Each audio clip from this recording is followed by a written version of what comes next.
Hello and welcome to Professor Kev Show. As you can see, I got my friend Susan with us from Pancakes for Roger. Good morning, Susan. Welcome to the show. Good morning. How are you? Just living the dream, my friend. So I've read a little bit about this and I kind of got pulled in a little bit. So I want to start by asking about Roger. Tell me a little bit more about him.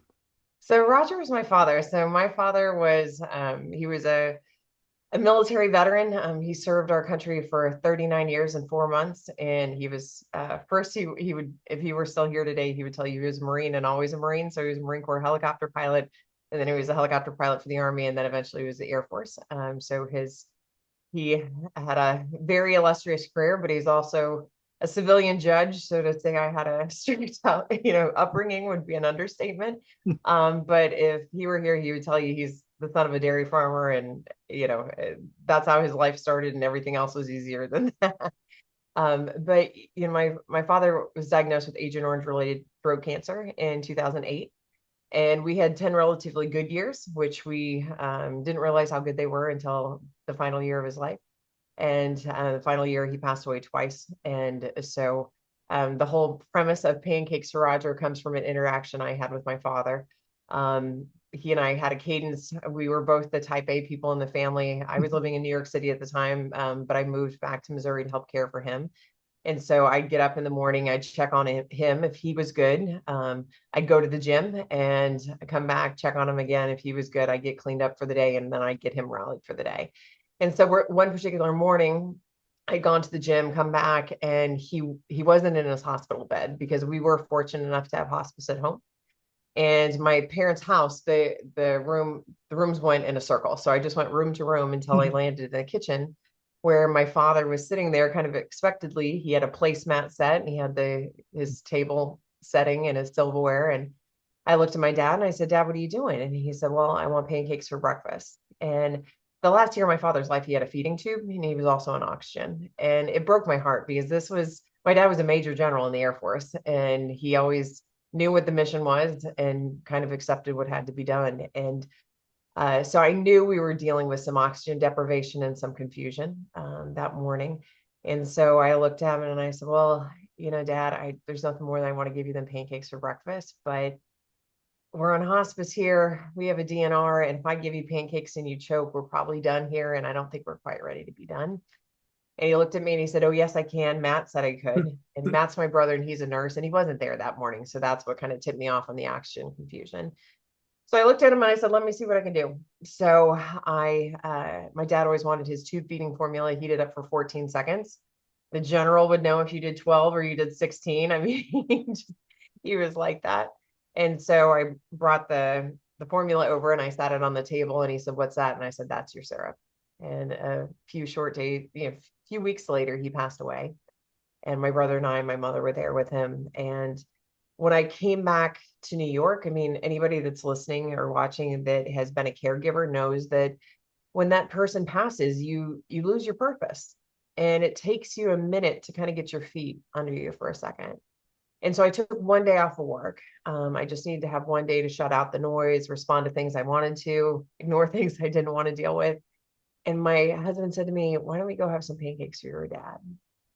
And it was just like such a light bulb moment. And it was just such a great idea. And I said, You know what? That would be wonderful. So we went to the Bel Air Diner in Queens. I told this story, and my husband took a picture, and I challenged everybody. I said, Hey, all of our lives can change in a blink of an eye. And there's something that every single one of us has to be thankful for. So if you're so inclined, why don't you go have some pancakes for Roger and remember the good things you have in your life? So that's kind of how the whole thing started. It was just me sharing some of my heart and some of my sorrow. And then people started having pancakes, and they started taking pictures, and they started sending them in. And so I had a father that it was always like, Where's the lesson? And, as you can imagine, with his different walks of life career, there were a lot of varying lessons that came along the way as I grew up. And so I kept thinking, like, how can we turn this into something different? And I had started working with the University of Missouri School of Law Veterans Clinic after my father passed, and they provide free legal services for veterans and their families navigating the VA claims and appeals process, discharge upgrades, and all, whole a bunch of other legal services, all free of charge to veterans. And my father was a civilian judge, as I mentioned, so he had gone to law school at the same law school there. And so I started thinking like, how can we do something with this? And my father's birthday was February 22nd. So what we started doing is every year for the entire month of February, for every pancake loving picture we get on social media, I would personally make a donation to the Veterans Clinic in his honor. And so the first year we did it, I mean, I think we got like 150 pictures. And so, in 2026, we just passed our 8th year campaign. And we set a goal of 1,500 submissions. We got 1,684 submissions.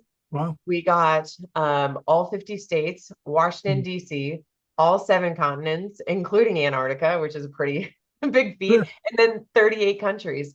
And so, and it was our highest donation to the Veterans Clinic that we've made in the 8 years, which has been great. And then the end of 2023, because again, I'm like, there's got to be more. There's got to be more. I mean, and we love the Veterans Clinic. We're always going to support them, but we want to do our own programs too. So the end of 2023, we actually, Pancakes for Roger became an official nonprofit. And our goal is to, just better the lives of veterans and in their communities. So in 2025, so just about 7 months ago, we actually started giving our first housing support and improvement grants for veterans all across the country. So actually, we had 2 recipients here in New Hampshire, which is pretty cool. And we're on pace through our fundraising efforts. Just through this last Pancake campaign, we're going to at least double the amount of grants that we give, because we gave 9 grants this past year. And so in 2026, we're on pace. I'm going to put it out there. I think we'll probably end up doing about 20 grants this year, which is pretty cool. That's pretty amazing. Yeah.